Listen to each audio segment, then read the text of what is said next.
booklet pub. Home booklet pub. Все-таки мое желание заговорить на английском одолело мою лень. И теперь, бисмиллах, рубрика английский с арабским. Дом. На арабском это бейт. На английском home. Книга. На арабском китаб. На английском book. Лампочка.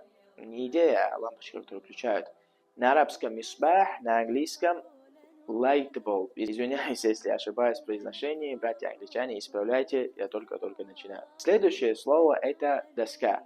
На английском blackboard. Сперва я нашел просто board, доска, но оказывается, та доска, которую используют в школе, на ней пишут, это blackboard. На арабском это саббура или лауха. Ручка. Прелесть арабского то, что ручка, карандаш, фломастер, все это калам. Все. Халас. На английском ручка, a pen, карандаш, pencil. Дальше уже, Аллаху алям, я не знаю. Это улица. На арабском шария, на английском street. Какие слова вы хотите услышать в следующем видео? Пишите. Братья англичане на связи. Можно вместе что-нибудь замутить.